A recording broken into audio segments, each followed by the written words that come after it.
Bismillahirrahmanirrahim. Assalamualaikum warahmatullahi wabarakatuh. Waalaikumsalam warahmatullahi wabarakatuh. Alhamdulillah, assalatu wassalamu ala rasulillah wa ala alihi wa sahbihi wa mawalah, amma ba'd. Bapak-bapak, ibu-ibu, jamaah SBS senang berbagi sedekah yang dimuliakan oleh Allah Subhanahu wa taala. Setinggi puji sedalam syukur kita haturkan kehadirat Allah Subhanahu wa taala. Salawat dan salam untuk Rasulullah sallallahu alaihi wasallam. Allahumma shalli ala sayyidina Muhammad wa ala ali sayyidina Muhammad. Seperti biasa, kita sehabis membacakan surat Yasin, tahfidz, tahlil dan doa, kita isi dengan tausiah singkat untuk menambah wawasan keagamaan kita. Karena ilmu Allah itu sangat luas dan kita ini fakir akan ilmu, maka izinkan fakir ilmu Riki Chandra menyampaikan tausiah singkat, mudah-mudahan bermanfaat untuk kita semua. Kali ini saya ingin sampaikan sebuah kajian tentang kaidah usul fikih yang dulu pernah saya pelajari waktu di pesantren. Jadi mohon maaf kalau ingat-ingat lupa, masalah sudah lama sekali. Kaidah usul fikih ini berbunyi, innamal ajru biqalbil masyaqqah. Sesungguhnya pahala itu, ganjaran itu diberikan oleh Allah biqalbil masyaqqah, dengan kadar atau tingkat kesulitan. Artinya semakin sulit suatu ibadah yang kita kerjakan, semakin payah amalan yang kita lakukan, maka semakin besar pula ganjaran yang Allah berikan kepada kita. Contoh, ketika saya berangkat sholat subuh ke Masjid M. Yunus, katakanlah warga sini, Pak RT kita berangkat ke masjid untuk sholat subuh, maka Allah akan berikan pahala ganjaran yang sangat besar dalam sholat subuhnya. Karena tingkat kesulitan berangkat sholat subuh dengan sholat maghrib itu berbeda.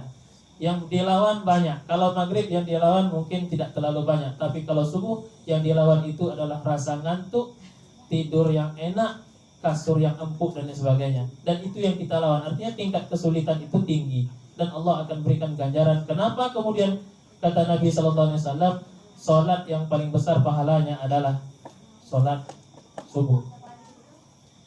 Namun akan sangat berbeda Bapak-bapak, ibu-ibu yang dimuliakan Allah Subhanahu wa taala dengan saudara-saudara kita atau kawan-kawan kita yang berada di pegunungan. Katakan saja orang Papua mau keluar rumah mau salat subuh, dia pergi keluar, air tak ada. Berangkat pula dia naik ke bukit, turun bukit mencari air hanya untuk berwudu. Setelah berwudu, air bukan main sejuk. Ini tantangan mereka. Dan jangan kemudian sama-sama kita salat subuh, betul sama-sama salat subuh, sama-sama dapat pahala. Tapi kadar pahala kita, salat kita dengan orang Papua berbeda pahalanya. Kenapa? Tingkat kesulitan itulah masyaqqah dalam istilah kaidah usul fikih itu masyaqqah. Kenapa orang sakit kemudian dia memaksakan dirinya untuk sholat karena itu kewajiban? Maka berlakulah dalil Nabi sallallahu alaihi wasallam, "Ma min musibatin tusibul muslim illa kafarallahu hatta saukati tusakiha." Tidak ada satu musibah pun yang diberikan Allah kepada seorang hamba, dia lalu kemudian sanggup menghadapi musibah tersebut, tetap sholat, tak tinggal semayang dia ketika dia sakit itu, maka nilai sholat dia ketika dia sakit jauh lebih besar dibandingkan pahala sholat dia ketika dia sehat. Itulah kenapa kemudian di zaman Nabi dulu Bapak Ibu ada sahabat Nabi namanya Abdullah bin Umi Maktum. Jadi Abdullah bin Umi Maktum ini Pak Tengku, sahabat Nabi yang mohon maaf buta, tak bisa melihat ya. Tapi kemudian dia datang kepada Nabi, wahai Rasulullah, apakah tak ada keringanan untuk ambo ni butuh? Apakah tidak ada keringanan ambo tak sembahyang di masjid? Tak berjamaah lah kira-kira gitu, diskon kira-kira karena saya buta. Kata Nabi, selagi engkau bernapas berangkat. Lalu kemudian tingkat kesulitannya pun dimulai. Kenapa? Dia harus berjalan kaki dalam keadaan buta, itu tak nampak jalan.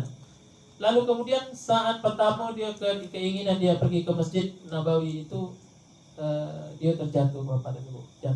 Jatuh kemudian berdarah, belum berdarah sampai juga dia ke masjid untuk melaksanakan sholat.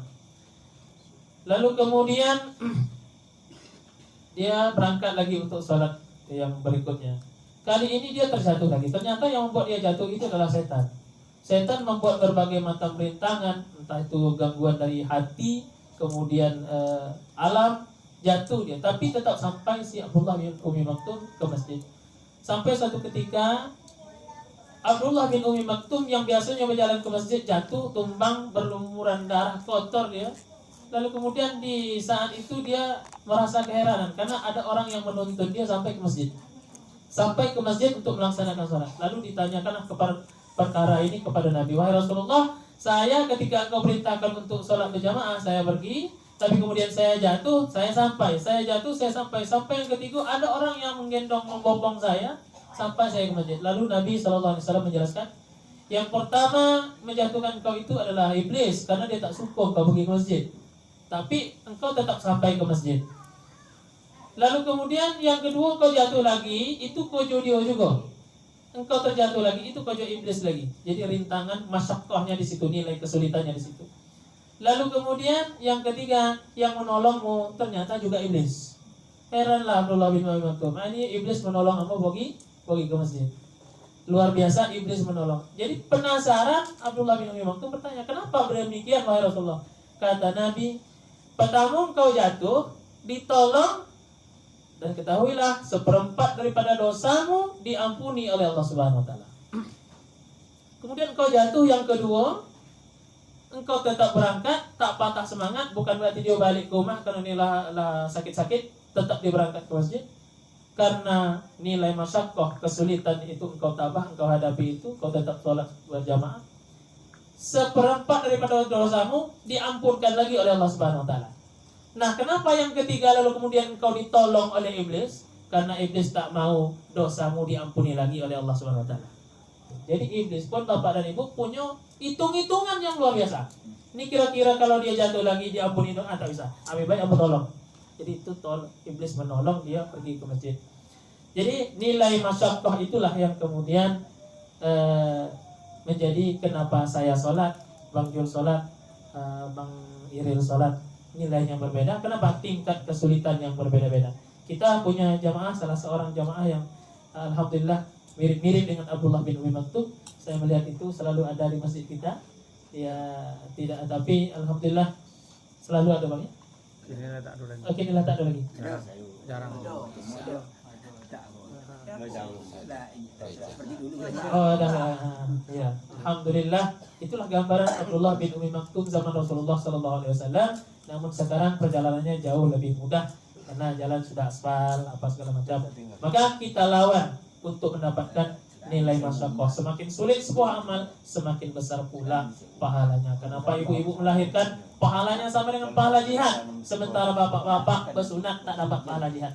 Kenapa? Karena yang ditaruhkan adalah nyawa. Maka itulah nilai kesulitan yang dialami oleh ibu-ibu dalam melahirkan, pahalanya pun sama dengan pahala jihad. Minallah musta'an wa ilaihi. Assalamualaikum warahmatullahi wabarakatuh. Waalaikumsalam warahmatullahi wabarakatuh.